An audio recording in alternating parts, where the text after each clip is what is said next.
What's going on, guys? I'm back at it again in here for another video, and in today's video I will be reviewing, that's right, the best of WWE at Madison Square Garden, the 3-disc set DVD.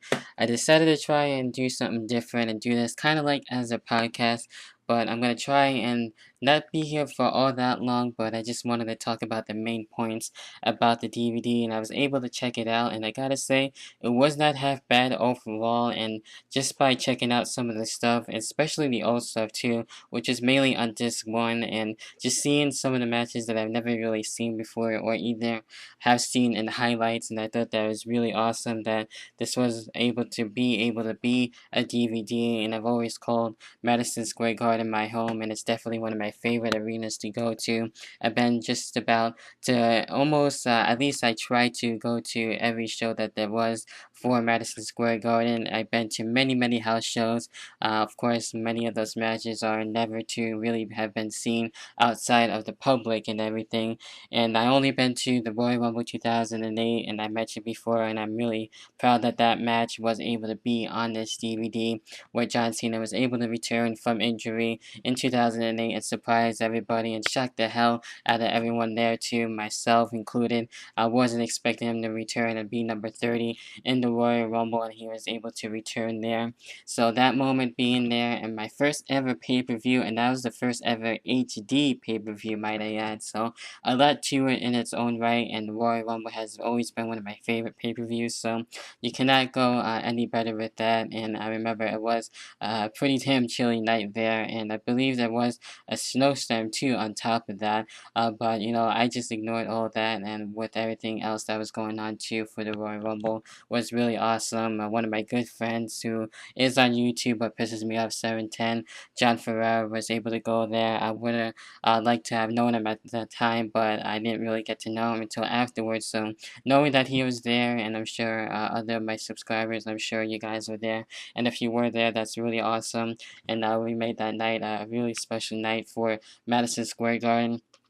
So, getting right into it, and with disc 1 here, and it just shows a lot of just of the old school matches and everything. It talks about first 50 years of the history of Madison Square Garden, and ignore the noise that just popped up in my background there.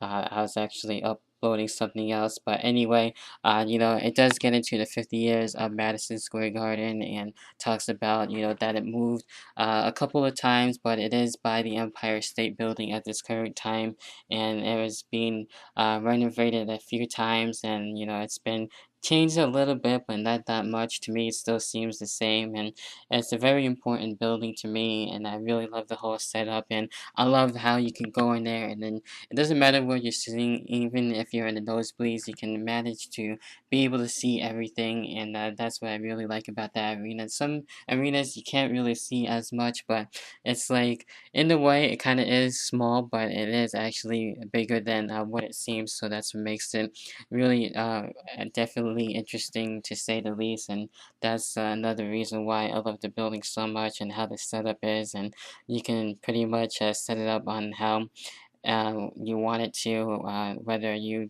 do the wrestling shows for like WWE, and you know, wrestling in general, or you know, it can be set up to something different and it'll still be awesome. So you know, it can be changed in many different setups there. Then it talks about a little bit about Ivan Koloff and him being able to face Pedro Morales, and of course Pedro Morales is one of the well-known Spanish wrestlers in wrestling today, and one of the greatest legends too. And it does show Ivan Koloff and Pedro Morales from February the 8th, 1971. I'm not really going to say, you know, the outcomes on who won and all that stuff. I'm actually going to keep that as a surprise to you guys, and let you guys find out for yourselves on how good it was and everything like that. So I don't want to spoil far too much, but just go perfect in depth about it, and, you know, more about what's on the disc and everything more than anything else. So I'll let you guys decide on, you know, if this is a good match, a great match, or you know, all that stuff. So the list isn't all that bad. We also had Bruno Sammartino, also talking about his favorite memories and moments there. It was all hosted by Matt Striker too, might I add, and he's the guy that's going through everything and talking about the history of Madison Square Garden. And it really is a damn shame that Matt Striker has been released by the WWE. I never really got a chance to really talk about it that much, especially only on Twitter. So that was the only time I was able to talk about it, when he was able to get released by the WWE. I'm pretty sure he asked for his release. If I'm mistaken on that, you guys can definitely correct me if I'm wrong, and that's fine. But Matt Striker, I thought he was a really great commentary type of guy, and he really knew his stuff. He can really get you into whatever it is that was going on, especially with something groundbreaking with a special moment and everything. He really becomes more of a fan, and he's more of someone like that to really get behind by, and he kind of reminds me in some ways like Jim Ross. So I wish he was still around for the WWE. I'm sure he will be back. I think he's going to be doing other stuff as of right now, and it was really nice to have him while it lasted in the WWE, but it is a damn shame that he had to go. It is what it is, and so it was nice to see him. At least I think this is the only time we will get to see him until whenever he comes back to the WWE, and he was able to help us out here and let us know what the true story about Madison Square Garden really is and everything like that. Also, we do have the Iron Sheik talking about how he got started and how he became champion there in Madison Square Garden, and how he was so loyal to the company, to the World Wrestling Federation at the time, and meeting Vince's father, Vince Sr., and how he was getting treated really good, and all he cared about was the World Wrestling Federation at the time, and how he just gave back, and the WWE gave back to him and everything, and talking about his match as well. That was really cool to have that. Yeah, also another match that we do have is the WWE Championship match, and most of the matches are the WWE Championship matches of the past and a little bit of present time. We had the other match with Superstar Billy Graham versus Bruno Sammartino from June 27, 1977, and then it goes to Bob Backlund and talking about his memories about Madison Square Garden, and the memories that everybody talks about isn't really that long. It's about a few minutes long, and then it goes to the next match. I wish the documentary part was a little bit longer to me. In my personal opinion, I would have much rather like to have that, but it is what it is, and I really can't really say anything that bad about it. So, maybe sometime down the road we will actually get to see a documentary, or maybe another set, like a volume 2, like we seen with ECW. And I heard that somewhere too in the podcast a while ago, that I thought it would really be a really great idea to maybe have a volume 2 and see other matches. And there were a crap load of matches from Madison Square Garden, and this is just the gist of it too, especially on disc 1, on what they really showed there. Then we get into with Bob Backlund versus Ken Patra, and that's the Texas match for the WWE Championship from May 1980. Then we get into Harley Race and his own thoughts and opinions about Madison Square Garden. And that's where we get into the next match here for his match with Bad Backlund. And it was Innerweight Champion versus Champion, NWA Champion versus WWE Champion. And actually, right before my birthday, September the 22nd, 1980. And my birthday is actually September 23rd. So that's really damn awesome to actually know about in itself. So the match was for the Undisputed Heavyweight Wrestling Championship. Then we get into the Iron Sheik, and that's where he comes in, and his match with Hollywood Hulk Hogan for the WWE title from January 23rd, 1984. Then we get into Sergeant Slaughter and him talking about the boot camp match, and I thought that was really damn awesome, and it was, to me, it seemed like a rarity to have something like that, like an Extreme Rules or a No Holds Barred type of match, be actually in that element, and that was for the Sergeant Slaughter and Iron Sheik match for June 16th, 1984, and that was really damn cool to see. And Sergeant Slaughter also goes to talk about on how his soldier gimmick was actually really doing really well, and he was able to give back to the fans and everything, and he was able to finally get the match and finally get his hands on Iron Sheik, and that's where it ends it off for disc 1 there. So that's not actually half bad, especially for the older matches. And then disc 2, it does get into a date forever etched in history, and then thoughts about Mr. McMahon. And he actually talked about his own thoughts on how if you get into Madison Square Garden, you will always be in the way remembered, and you will be over. And once you're over in New York City and Madison Square Garden in general, you're over throughout the world, and everyone will recognize you. And I thought that was really great. And he couldn't have said it any more better, and I totally agree with him on that. And it is true on for someone who's really looking to make it in the business and go to Madison Square Garden, and there you have someone looking to be a name and try and make a name for themselves, and you can get noticed, and then basically within an instant, and that's really something special. Disc 2 also features Hulk Hogan, Mr. T, and Roddy Piper, and Mr. Wonderful Paul Orndorff there from WrestleMania March 31st, 1985. Then we get into Bob Uecker a little bit, and then the other match we have Andre the Giant and Mr. Wonderful Paul Orndorff versus Roddy Piper and the Cowboy Bob Orton from August the 10th, 1985 there. And we got a few thoughts on The Miz. We got the Honky Tonk Man and the Ultimate Warrior in their match from SummerSlam from 1988. Then we get a few words from the Hitman, Bret the Hitman Hart. And then it goes into his Intercontinental Championship match between him and Mr. Perfect from SummerSlam 1991. Then we got a few words from Howard Finkel, and then we got into Shawn Michaels and Razor Ramon in one of my favorite ladder matches of all time, the ladder match for the Intercontinental Championship, and definitely something to really have in the collection. And to actually see the match in its full entirety, I think that's really damn awesome for me personally. And then we get into a few words with Kevin Nash, and then we get into the last match on Disc 2 with Bad Backlund versus Diesel from November the 26th, 1994. Then Disc 3, it's kind of like more the modern stuff and the Attitude Era stuff, which is awesome. We got Under the Iconic Lights, and as well we got viewers from The Rock showing his debut with his traditional Survivor Series elimination match where The Rock was able to make himself a blue chipper and having his debut in Madison Square Garden. Can't have it any other way.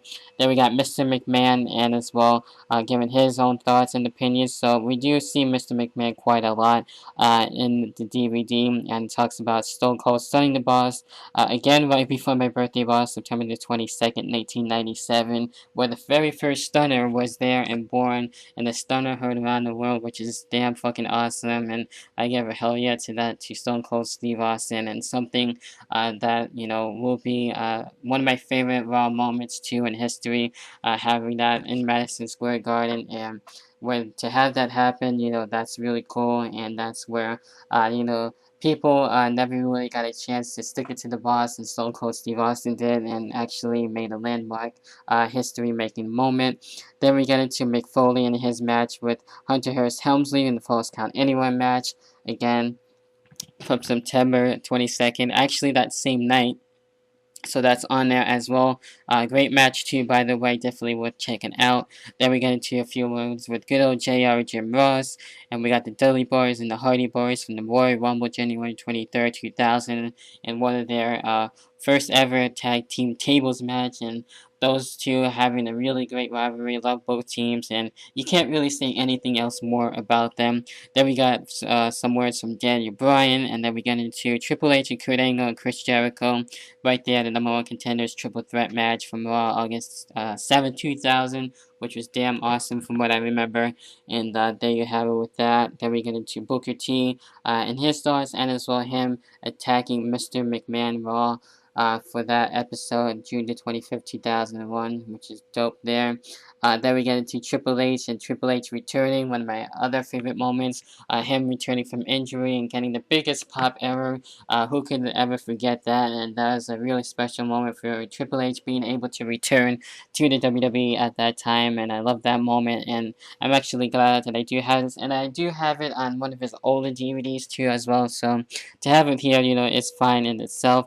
Then we get into Big Show versus John Cena WrestleMania 20, which it wasn't that half bad of a match. It was actually a pretty good to good match for the United States Championship, where John Cena was able to take on the Big Show there and win his, I think, first ever singles championship, I believe, too there. So that was really awesome.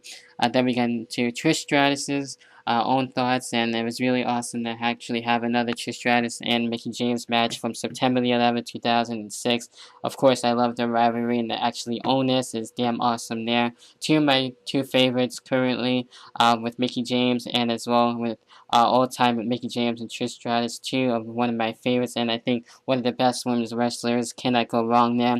Then, of course, back to the Royal Rumble 2008. You all know what happened with that, and John Cena gives his own thoughts before, and then the match is there. And then we get into with Shawn Michaels, his thoughts, and as well, we got the Triple Threat Tag Team match from Raw, November the 16th, 2009. I actually was almost going to go to the event. I never really got to. I believe I was there at the time, but I never really gotten around the chance to actually go see that match in person, and that would have been my first row to go to. But I kind of looked out on that. I was able to watch it at home, and we had D-Generation X versus the team of Jericho and John Cena and The Undertaker. From what I remember, was a great match, and there you have it there. And then we got great moments happening here for the last and final part of the DVD. And there you have it. So that's about it when it comes to the best of WWE at Madison Square Garden. And you know, the artwork is really awesome. We have John Cena, Hulk Hogan, and just to name a few on the cover right there. So it's really damn interesting to have an arena have its own DVD, and in some ways in its own a little documentary in between the matches and everything. I don't really care for that setup all that much, but you know, it is actually worth it, especially if you're a fan of Madison Square Garden like I am, and you love going to the arena, you want to check out the matches, and you know, there definitely could have been more matches for sure too. There's more on disc 3, but you know, for disc 1 and disc 2, could have been some more matches and everything. But to me, if you like this for collection purposes only and you just want to check out the matches, and it's more of a matches type of thing, so it's really cool to have in the collection, and I think it's definitely worth the pickup. And I think the Blu-ray has some extra matches. I don't have the Blu-ray, I just have the 3-disc DVD, and I just love how the DVDs are with their artwork and everything, like I mentioned before, time and time again. And yeah, so I thought it's actually not that bad of a DVD, worth picking up. I'm glad I got it as an early birthday gift to me and to have in my possession. So hopefully you guys enjoyed the DVD review on the best of WWE at Madison Square Garden. What are your favorite memories and moments of being part of Madison Square Garden? If you actually went there before, what are your favorite matches from Madison Square Garden? What do you think should have been added to the DVD? Feel free to leave your own thoughts and opinions down below. Leave your favorite matches, memories, and moments, all that and more in the comment box. Definitely go check me out on Twitter at JRivera1989 for the very latest. And I might do another podcast type of thing, doing a DVD review again. Not only to this, but maybe for the WWE Greatest Stars of the 90s DVD, I might have Thrash Maniac 99 and maybe a few others giving their thoughts on the 90s and everything. So be on the lookout for that. I might review wrestlers being in movies. I've been getting some feedback on people wanting to get my own thoughts and opinions on Pain and Gain. I haven't seen it yet, but I will get around to it. So that will probably be coming. I might be reviewing some other WWE movies that they've done before, and we'll see what happens with that. So if you want to see that, and if you want to see me reviewing some WWE movies, just let me know in the comment box down below. And if you want to see me review any other DVDs too as well, I will be able to do that. Just look back on my channel and see what I have reviewed, or what I've shown over the years practically. And if you want to see a review of a particular DVD, maybe I'll get to check it out and actually buy one so I can review it. Then we'll see what happens with that. But in the meantime, that about does it for this DVD review. Hopefully you guys enjoyed it. And until then, I will catch you guys in the next video, whenever the hell that may be. Hopefully you guys have a great rest of your day. And until then, I'll catch you guys in the next one. See you guys. Peace.